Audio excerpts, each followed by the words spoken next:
কেউ তোমাকে নিতে আসেনি? না, পাপা এখনো আসেনি। তোমার নাম কি মা? রুহি,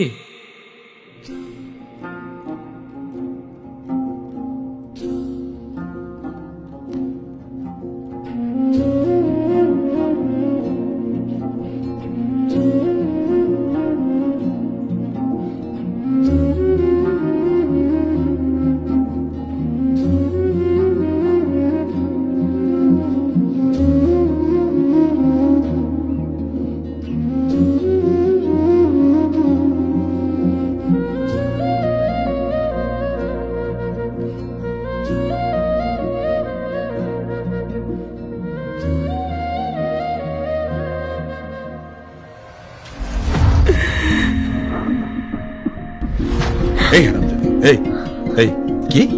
আচ্ছা বাবা, তুমি কি রুহি আন্টিকে এখনো মনে করো? তোর মতো বক্তার সাথে আমি রেখে আছি, অন্য কেউ হলে জীবনে থাকতো না। তাই বলে তুমি আমাকে এভাবে ইগনোর করতেছো কেন? আমার দোষটা কি? আরে ভাই, ভালোবাসা এত সোজা না রে। যখন অভাবে পড়বো না, ভালোবাসা লাথি মেরা ফালা থেকে চলে যাবে। মা, তুমি না আজকে আমার থেকে এক্সট্রা 10 মিনিট চেয়েছিলে খেলার জন্যে? যাও তুমি খেলো। Thank you papa, I love you too much.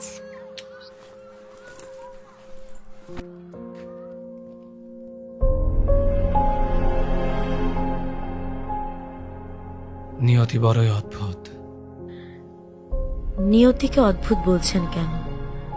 নিয়তির কাজই তো হচ্ছে অদ্ভুত ঘটনা ঘটানো। কিন্তু কোনো নিরামিষ মানুষকে এত বছর পর চোখের সামনে সহ্য করাটাও এক প্রকার ধৈর্যের পরীক্ষা। মাফ করতে পারেননি আমাকে? তোর এত বড় সাহস, তুই অ্যাবর্শন করবি? আমার রক্তকে মেরে ফেলবি? হ্যাঁ আমি করব। আর তোর মতো ছেলে সাহস হয় কিভাবে আমাকে থাপ্পড় মারার? চলস তো আমার টাকায়, আমার যা খুশি আমি তাই করব। তোর কি? রোহি প্লিজ, তুমি এটা করো না। চলো না আমরা বিয়ে করে ফেলি, সব ঝামেলা শেষ হয়ে যাবে। তুমি যা বলবো আমি তাই করবো। প্লিজ আমাদের বাচ্চাকে নষ্ট করো না। তোর মতো বক্তৃতার সাথে আমি রেখে আছি, অন্য কেউ হলে জীবনে থাকতো না।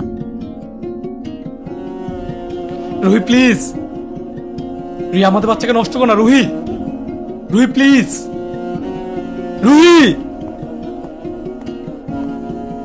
রুহি।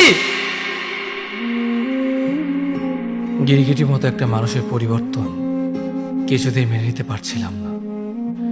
ইচ্ছে করছিল নিজেকে মেরে ফেলে।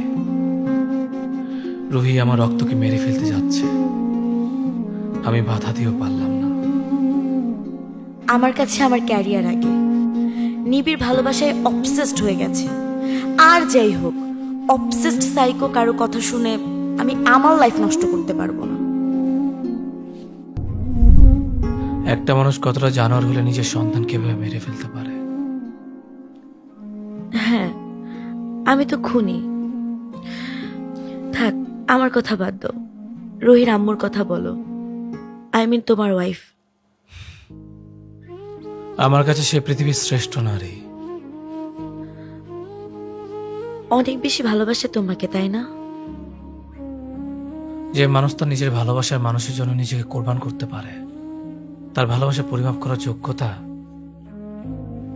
আমার নেই। কোরবান? তোরে আমি আগেই বলছিলাম, এতটা ইমোশনাল হইস না। তুই একটা মেয়ের জন্য মরার চিন্তা করতেছস, এগুলা কি ভাই? দোষ আমার দুনিয়া উল্টে গেছে। দোষ রুই আমার সন্তান রে মারছে, আমার মনটাও ভাঙছে। ও কি রবট?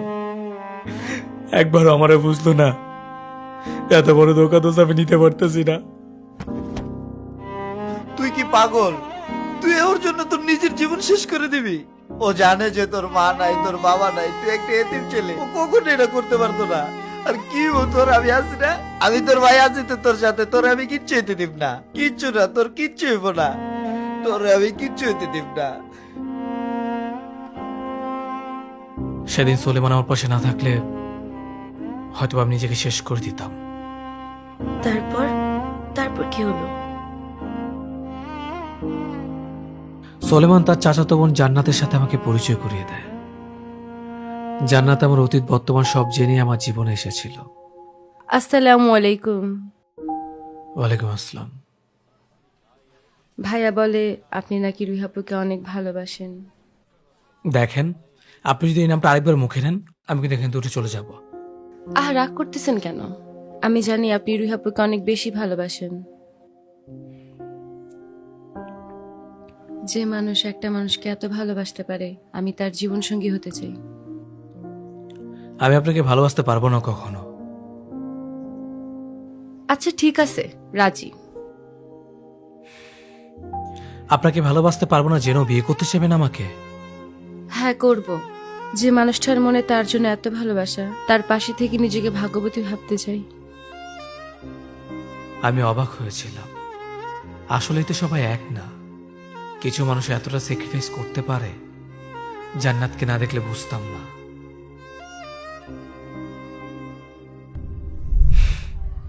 এবার তোমার কথা বলো, অ্যাক্ট্রেস নাকি মডেল? কিন্টার গার্ডেনের সাধারণ একজন শিক্ষিকা।